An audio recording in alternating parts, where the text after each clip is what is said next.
Hey, what's going on there, folks? Good morning, good afternoon. It is the Earthmaster here on this finally Friday. Goodness, March 3rd, 2023. It's about 11:52 in the a.m. out here along the west coast in California.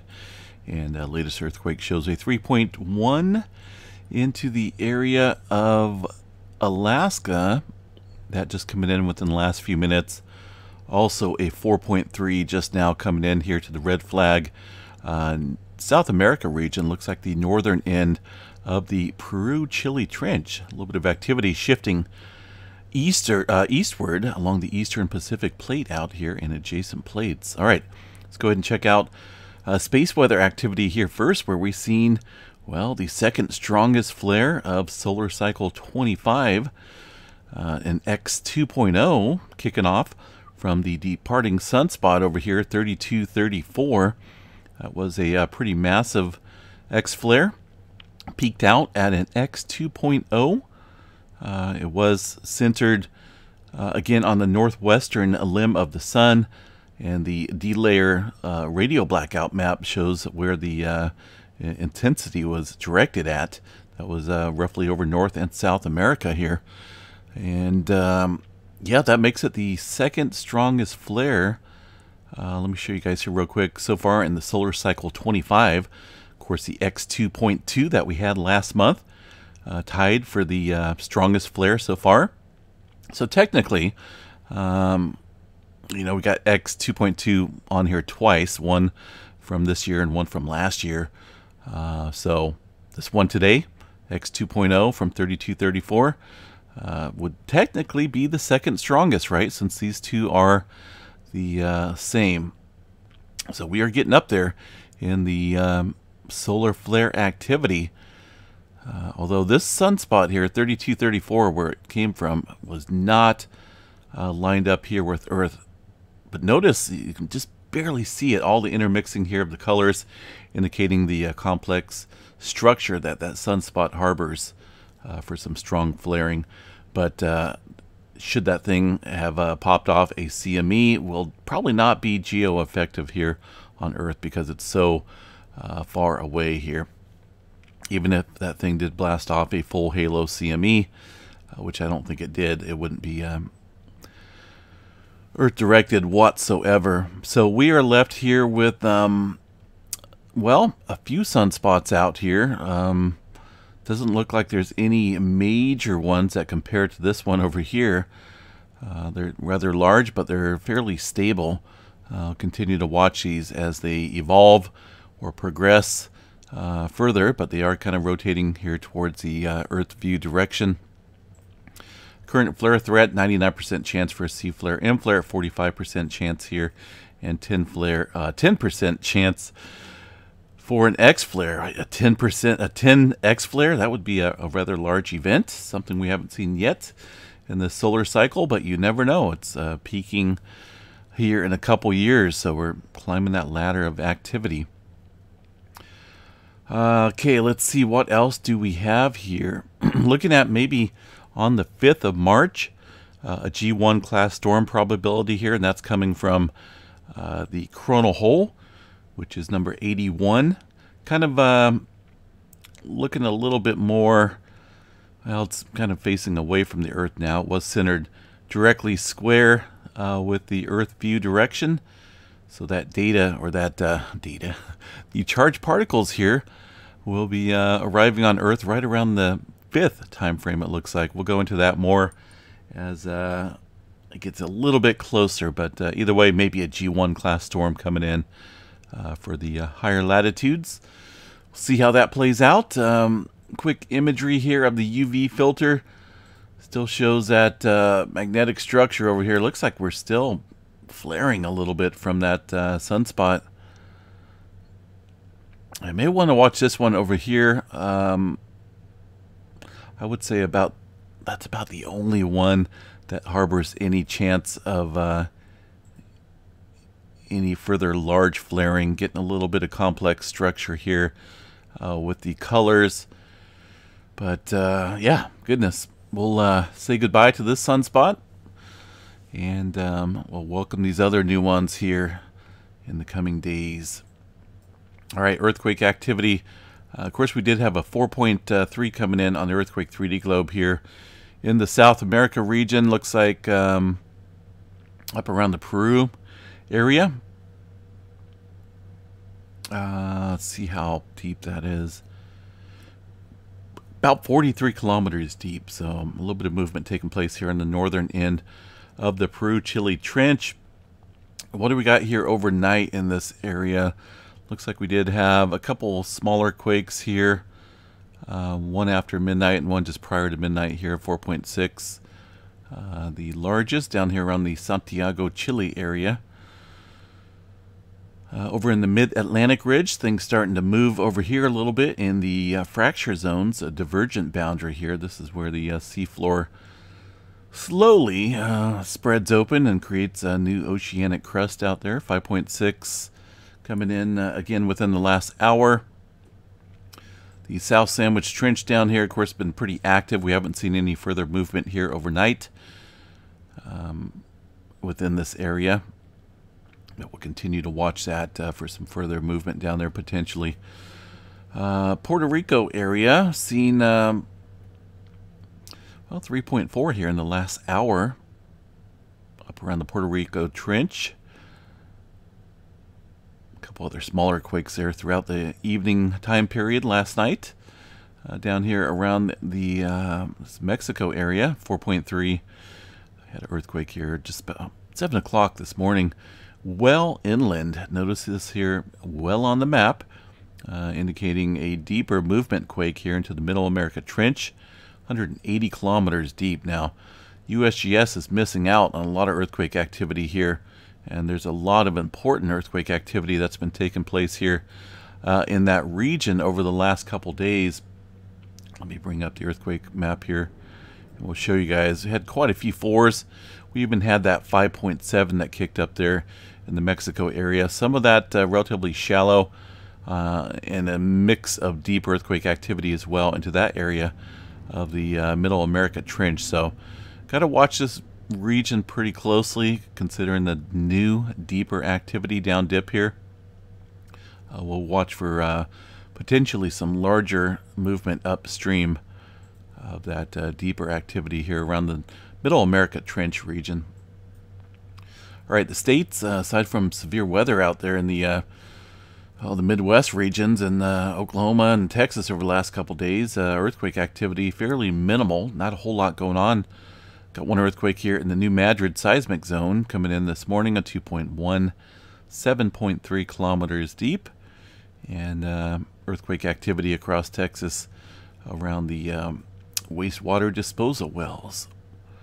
Yellowstone National Park, looks like they put up a few more earthquakes there from yesterday. It did have a little bit of a swarm coming in. Looks like it was centered around the upper falls or the well, let me see exactly where this was at. Not really showing up.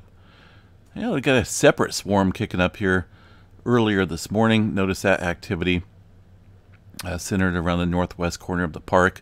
Couple earthquakes showing up, very small quakes, but yesterday's activity looks like it occurred around the upper falls or borehole B208. Had a little intense earthquake swarm for a short duration, but nothing major.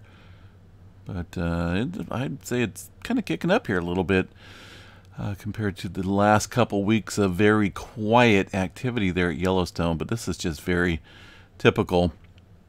They do see swarms on occasion there. And for now, just all small microquakes. Pacific Northwest, relatively quiet. A handful of smaller quakes scattered out and about up there in the Pacific Northwest. One earthquake here. 18 kilometers deep into Northern California. Got the Cascadia subduction zone. This is down dip here of the subduction area. A 1.7 coming in, looks like late last night. A little bit of activity here on the northern segment of the San Andreas Fault, a 1.2.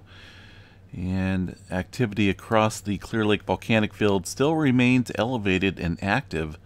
This region has seen quite a bit of earthquake activity out here recently. And A lot of that associated with the Calpine hydrothermal operations. Hydrothermal plants out there. All right, looking at the rest of California. Got one earthquake, well, one or two earthquakes shown up here on the map in the last hour. A 1.4 near the Glendora area, it looks like. 7.0, 7 kilometers below the surface. Excuse me. Don't need a 7-pointer out there right now. 1.4 near the Octella Wells. 29 kilometers deep. That's a pretty deep earthquake here off of the Elsinore fault system. Kind of about the southern end, it looks like. I want to see if that's been reviewed or not. Still under automatic status, so that could change with the depth. I was going to say that's a little deep for this area. All right, looking up to the Alaska region. I know we've seen an earthquake up here within the last hour, right here in the Gulf. Inland, though, off of the main plate boundary, the North American and Pacific plate boundary here. 15 kilometers deep. The rest of Alaska did see a little bit of movement over here with a 4.0 near the King Salmon, Alaska area. 142 kilometers deep here for a 4.0. That's subduction zone level up here with the North American plate here that Alaska rides on, and the Pacific plate here to the south, where this little earthquake occurred back here prior to the plate boundary at 3.2. Pacific North, or the Pacific plate over here along the western edge, has gone fairly quiet. Did have some activity up here off the coast of Japan and also Taiwan this morning, a couple 4s. But for the most part, the western Pacific plate, western area of it, is starting to show declining activity. Let's see here. Bring this down a little bit. We haven't had that many earthquakes today, so go back to the last 24 hours or so of earthquake activity right about there. And as you can see, there's little spotty movement here across this area, not really filling in as much as it was. What I've got there, 3.1 coming in. We'll check that out here in just a second. So most of the activity looks as though it's going to shift down south across New Zealand, or potentially flip-flop back over here along the eastern Pacific plate and adjacent plates, kind of like what we're seeing right now in the South America region. So that's already taken place. 3.1 down here into the Africa region. South Africa, to be exact. 10 kilometers deep. Not a big earthquake, but definitely coming in there to the seismographs, or the earthquake 3D globe. USGS missing out on the earthquake activity across New Zealand. We did see some movement kicking off down there early this morning. It looks like a 4.4 and a 3.8, a really deep 3.8 coming in. Is that just right now? Looks like a newer quake. Let's see when this was here. Yeah, 11:40, just about 25 minutes ago or so. 271 kilometers deep. That's going to be associated with the subduction zone there. Kind of at the borderline of the Hikurangi subduction zone here that runs just off the coast here, North Island. That includes Wellington as well. And then you got the Kermadec Trench up here northward. But either way, it's fairly deep earthquake, not a large one. But they did have a little bit bigger one into the Cook Strait area, a 4.4 coming in a couple hours ago, it looks like, at 5 kilometers deep. South Island, New Zealand area interactive map here shows you that. Actually, that's way south of the Cook Strait area. Not for sure why it shows that on the earthquake 3D globe like that. Yeah, I guess, yeah. Well south. I was looking a little bit more up north here. So that's right off of the, kind of looks like it's right on the Alpine Fault specifically there. Kind of runs through this area. New Zealand's definitely been one of those spots that has been showing an uptick in earthquake activity here. Nothing large scale yet. I think the largest they had was at 5.7 around the Cook Strait area and a couple other smaller quakes here, but regionally as a whole, this area plate boundary has been shown uptick. And where's the GeoNet servers? We'll check these guys out here real quick. 4.5, 5 kilometers deep.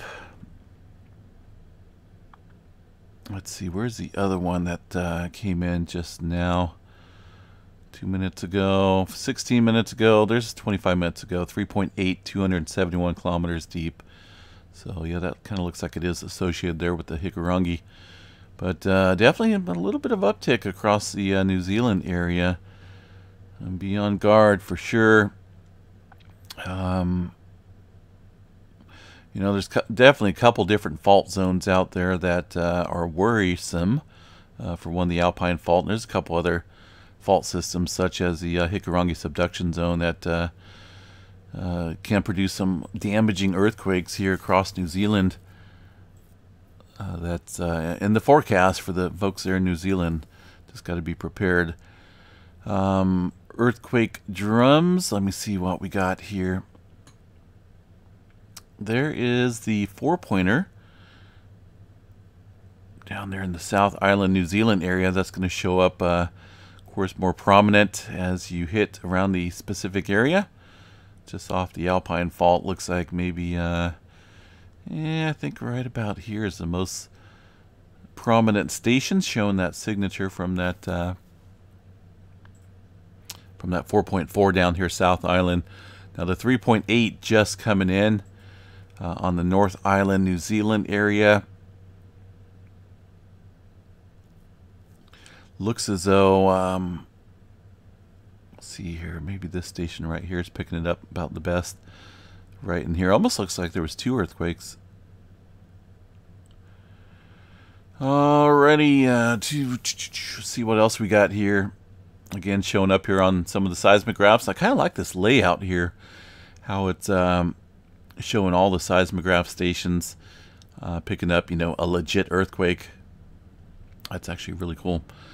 Volcano drums across the area. We'll just go ahead and double check that. Some of that activity will show up on the volcanic drums as well, but I don't see any signs of swarms or volcanic activity currently there across these volcano graphs. Just be prepared, folks. You know, there's a lot of activity ramping up here globally right now. All right, what else we got? Hawaii out here. Anything major going on? Doesn't look like it.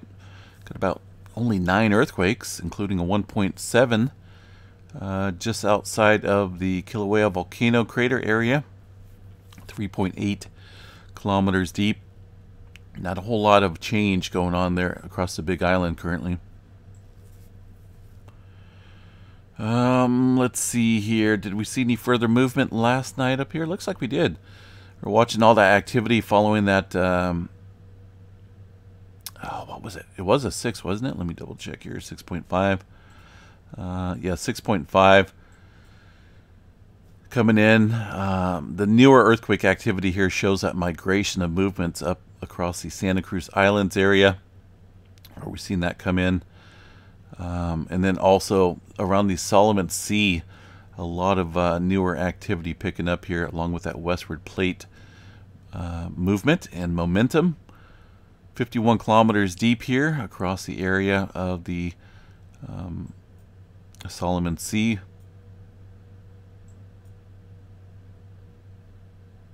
There's a subduction zone that sits right here. So we'll watch that for some further movement. Hard to say right now, though, if we're going to be shifting back. Kind of looks like we're shifting back here to the east with the earthquake activity. Either way, I think today could be an interesting day with this widespread movement pretty much everywhere taking place, except for the northwestern corner here of the Pacific Plate. Still watching this area across the northern end of the Java Trench here.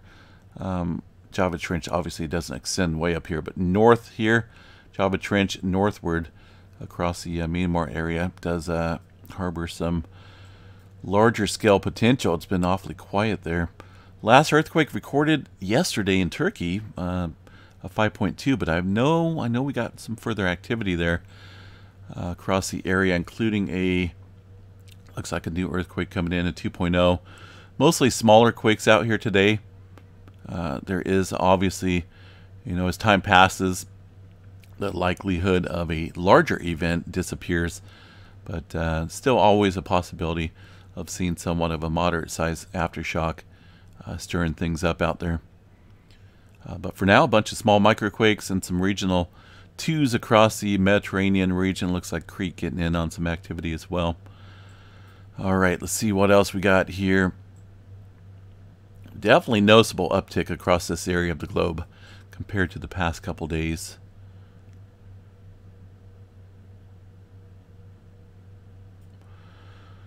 All right, let's see what else. Tremor map last night. Let's double check that and see what that was. Was it 0? I guess it was. Not a whole lot going on there currently across the tremor map. Going to check out Mount St. Helens up around the Pacific Northwest. Just want to verify, make sure there's no unusual activity occurring up there. A lot of times we have these little small microquake swarms, and they fail to get reported. So I just want to see what's going on up there across the area. And yeah, there's one little earthquake, very noticeable. Let's see, was that even reported up there? Let me see. Mount St. Helens. Hey, it was 0.8. All right. I actually reported that one, but as you can see there on the map, definitely not big. Maybe another smaller microquake or two, but these are like probably 0.1s. But doesn't look like too much activity occurring there at Mount St. Helens for now. All right, let's see what else is there. I think that's about it. Got the space weather covered. Weather today here along the west coast. We got it. There's a system heading out to the Midwest and heading further east, bringing with it some severe weather threats. But here along the west coast, just want to see what we got coming up. We do have some colder systems bringing in feet of snow once again here to the Sierra Nevada. They got quite a whopping of snow up there this year. More rain here in the valley. There's just a couple different storms coming in here over the next week or so. As you can see, they're bringing with it some colder air and more moisture. Southern California is getting in on the action as well.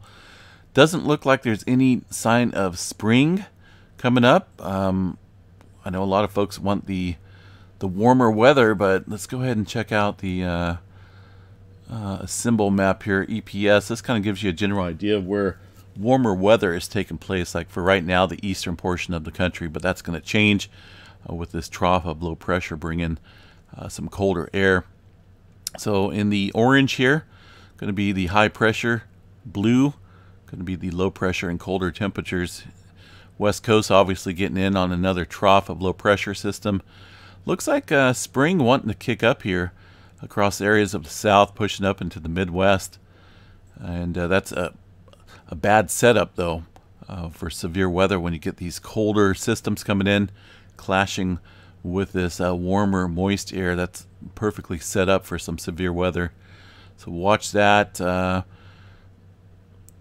Looks like winter's going to take a little dip here around the about the 10th or 11th in the month of March here in a little bit for the folks over there in the Midwest.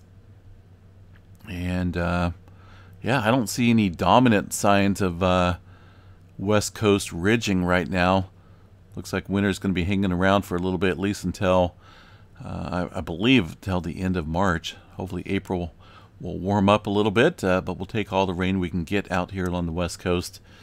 And of course the snow, much needed.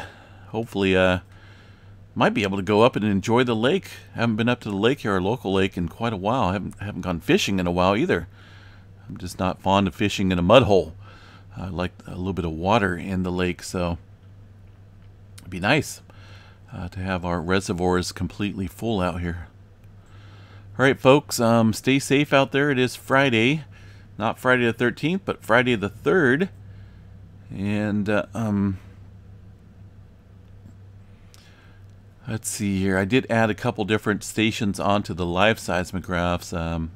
BC station and also a Mount St. Helens station. So you'll see those on the live stream and the live web recorders. So, all right, folks, take care. I'll catch you guys back here a little bit later on tonight with the Friday night update. Stay safe out there.